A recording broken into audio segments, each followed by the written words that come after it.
Feeling all alone with no friend in the world? Stay tuned into your spirit for this very important question asked by one of my listeners named Deidre. She goes on to say, I have a question that is burning deep inside of me. I don't understand why I have no friends, close friends, or even family. It is the weirdest thing because I'm a good person. This has been a problem my whole life and even more recently, and I'm 60. I've never inquired about it because I don't want people to think I'm a horrible person.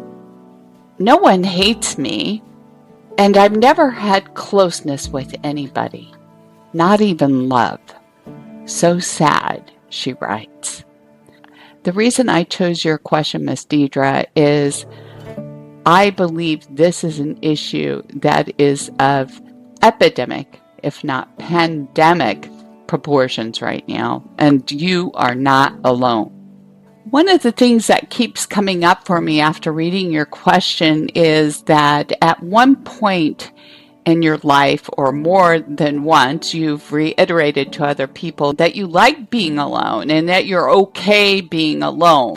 And by simply sharing those words over and over, you have found yourself put into this corner.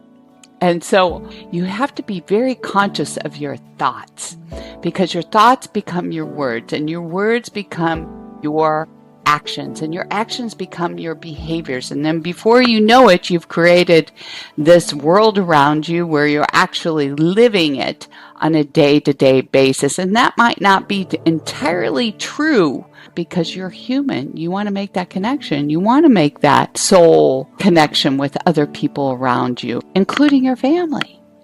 Besides that point, we're symbiotic beings. We have to have experiences. We have to engage. We have to have those physical, emotional, and mental connections with other people in our life in order to survive, let alone thrive. One of the things I was always told in my life, and I'd like to share it with you, is you must be a friend to have a friend. So do unto others like you'd want them to do unto you. And that is reach out and connect with somebody, maybe a distant family member, or maybe somebody who you had an acquaintance with and you would like to develop that relationship. It takes you having a little bit more boldness and stepping up to the plate and giving them a ring, or connecting with them through Facebook, or asking if they would like to have lunch. Also, my other suggestion is maybe joining a group where you feel connected. It's more or less your tribe, a place where something you want to learn, or you're inspired, or helps your creativity and makes you feel engaged and alive. And instant friends come along with those type of groups. I've had a child of mine who went through a very difficult time being bullied and feeling not connected to friends. And I remember that was the first thing we did, reconnected her to her group that she felt called to, and as soon as she got into that mix, it's been her tribe ever since. So something like that is what's going to help you make those and find those connections that your heart desires and seeks.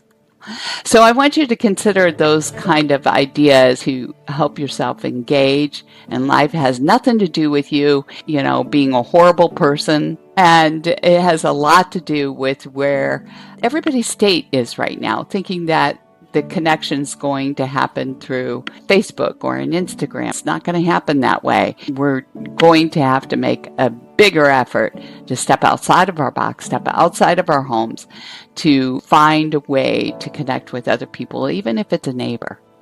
So I hope that helps Miss Deidre, or anybody else out there who's feeling really lonely right now.